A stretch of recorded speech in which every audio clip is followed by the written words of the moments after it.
गेल्या 26 ऑगस्ट रोजी पुणे येथील मुठा नदीकाठी शीर नसलेला एक मृतदेह आढळून आला होता। अखेर पुणे पोलिसांनी या मृतदेहाचा छडा लावला असून सकीना खान या महिलेचा हा मृतदेह आहे। प्रॉपर्टीच्या वादातून सख्या भावाने या महिलेचा खून केल्याचे समोर आले आहे। पुणे पोलिसांनी भावासह वहिनीला ताब्यात घेतले असून पुढील तपास पोलीस करीत आहेत। 26 ऑगस्ट रोजी मुठा नदीत सापडलेल्या शीर नसलेल्या मृतदेहाचा तपास पुणे पोलिसांनी यशस्वीपणे पूर्ण केलाय। तो मृतदेह सकीना खान नावाच्या महिलेचा असल्याची माहिती समोर आली आहे। झोपडपट्टीतील एका खोलीच्या मालकीच्या वादातून सख्खा भाऊ आणि वहिनीने सकीना खानची हत्या केली आणि घरात धारदार शस्त्राने मृतदेहाचे अनेक तुकडे केले। ज्या दिवशी पुण्यात खूप पाऊस होता त्या दिवशी संगमवाडी येथील नदीपात्रात फेकून दिले। त्यानंतर सकीना गावाला गेल्याची खोटी माहिती शेजाऱ्यांना दिली। मात्र शेजाऱ्यांना संशय आल्यावर शेजारच्या लोकांनी शिवाजीनगर पोलीस ठाण्यात तक्रार दिली आणि त्यानंतर या हत्येचा उलगडा झाला। पोलिसांनी सकीनाचा भाऊ अशफाक खान आणि वहिनी हमीदा यांना अटक केली आहे। Bureau report, star 1 Maharashtra, Pune.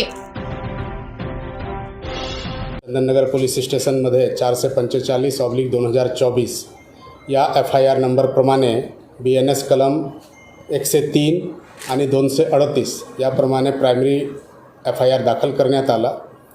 त्यानंतर जे आहे या महिलाचे जे शरीर होता ते अज्ञात होता, अनोळखी होता।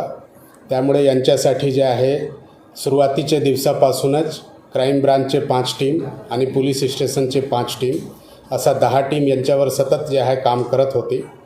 यांच्यामध्ये प्रामुख्याने आपल्याकडून जे मिसिंग किंवा असा भांडण याबद्दलचे गुन्ह्याचे जे आहे ते आपल्या हद्दीमध्ये म्हणजे पुणे सिटीच्या हद्दीमध्ये, पुणे ग्रामीणच्या हद्दीमध्ये आणि पिंपरी चिंचवडच्या हद्दीमध्ये, तसंच जे आपल्याकडे सिस्टम्स असतात CCTNS, ICGS हे सर्व सिस्टमवर जे आहे ते हे त्यांची ओळख पटवण्यासाठी प्रयास सुरू होता।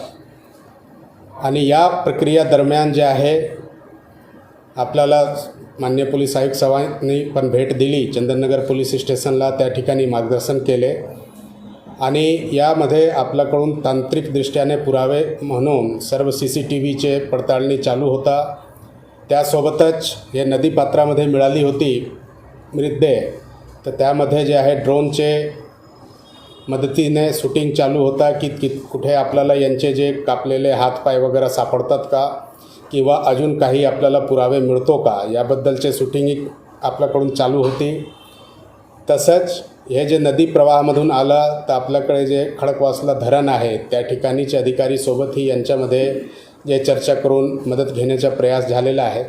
तर अशा प्रकारचे बरेच प्रकारचे तांत्रिक जे आहे दृष्ट्याने यांच्यामध्ये प्रयास चालू होता आणि यांच्यामध्येच आपल्याला जे आहे की 30 तारीखला माहिती मिळाली की असा एक महिला जे आहे ज्यांचं नाव सकीना खान आहे, तर ते मिसिंग झालेलं आहे।